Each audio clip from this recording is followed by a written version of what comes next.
Sabe, eu fiquei preocupado em uma coisa.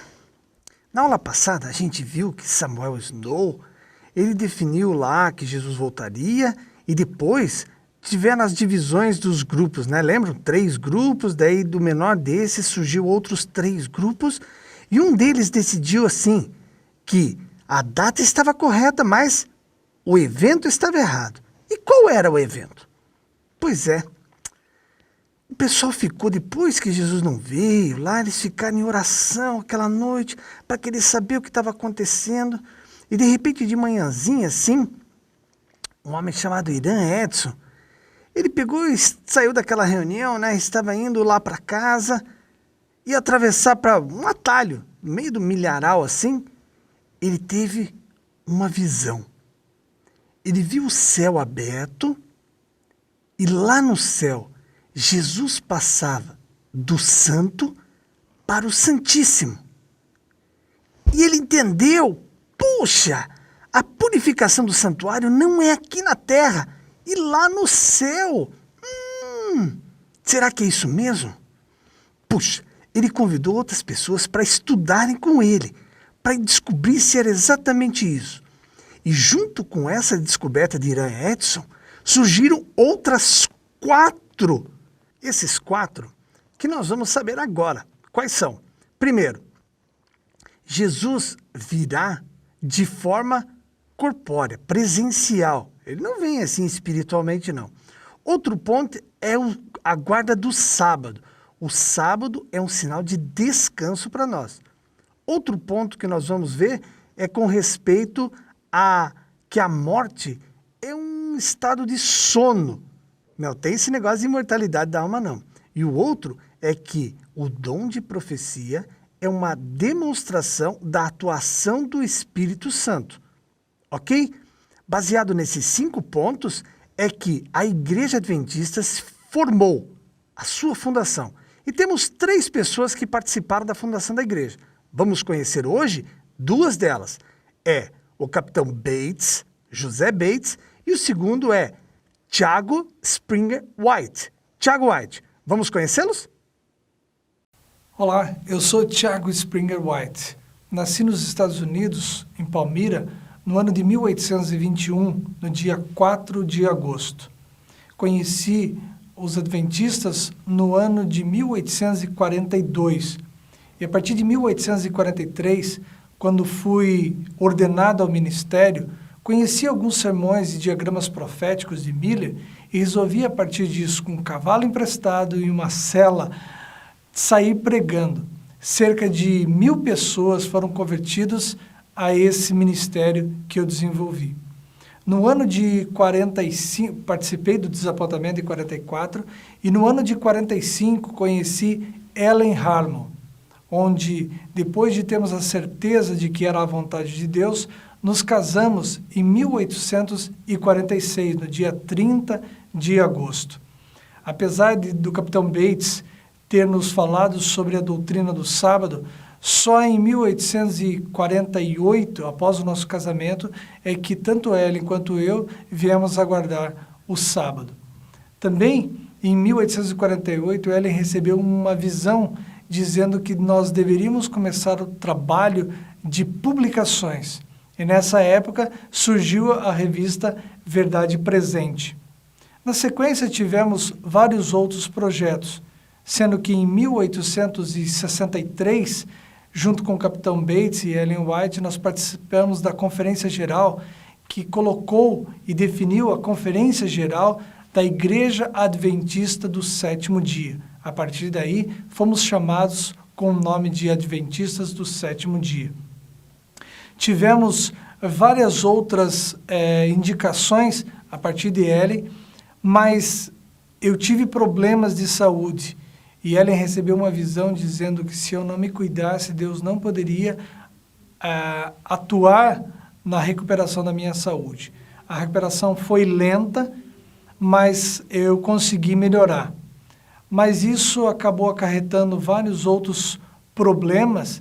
Em 1874, então começamos a publicação de mais uma revista, a revista Sinais dos Tempos. Eu tive problemas de saúde que não consegui vencer. Em 1881, foi diagnosticado como malária, mas isso junto com toda a carga de atividade que eu exerci por conta do trabalho de propagação, de organização da Igreja Adventista do Sétimo Dia. Então eu vim a falecer no dia 6 de agosto de 1881. Olá, tudo bem? Vocês querem me conhecer? Meu nome é José Bates. Vocês já conheceram tantas pessoas nessa história, assim como meu amigo que falou antes, Tiago White. Hoje vocês vão conhecer mais um pouquinho do José Bates. Quem foi José Bates? Nasci em 1792, no dia 8 de julho, na cidade de Rochester, Estados Unidos. Aos 26 anos, casei-me com uma antiga amiga de infância, nome Prudence Nye.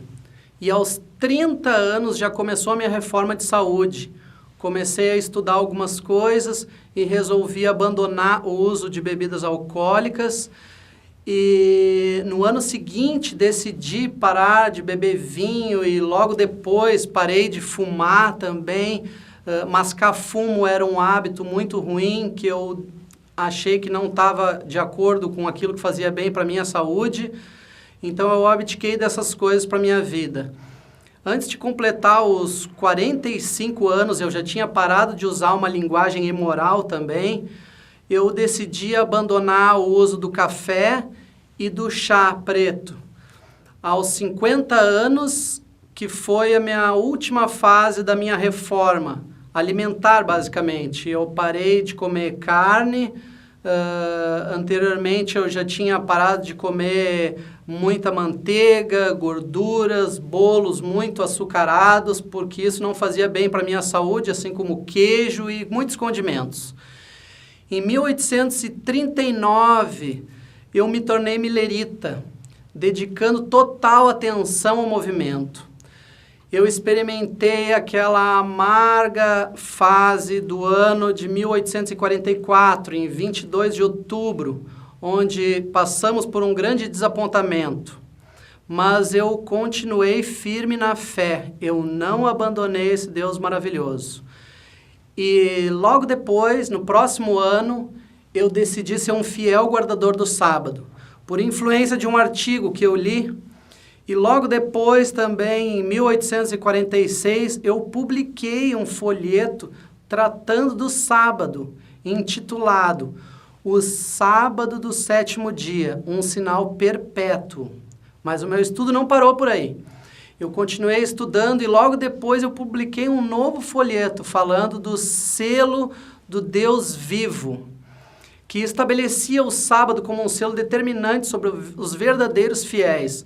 Lembrando que naquela época o que havia de comunicação era linguagem falada ou escrita, então tudo que se escrevia era importantíssimo. Quando a igreja se moveu rumo à organização formal e se efetivou em maio de 1863, eu regularmente era chamado para assumir a presidência das conferências dos líderes das igrejas. Eu presidi aquela conferência importantíssima em Battle Creek, quando o nome da nossa igreja, Adventistas do Sétimo Dia, foi adotado para designar o grupo de pessoas que guardava o sábado e esperavam pela vinda de Cristo. Essa é a parte da história que eu não gostaria de contar para vocês, mas é uma parte importante também, quando terminam os meus dias aqui nessa terra.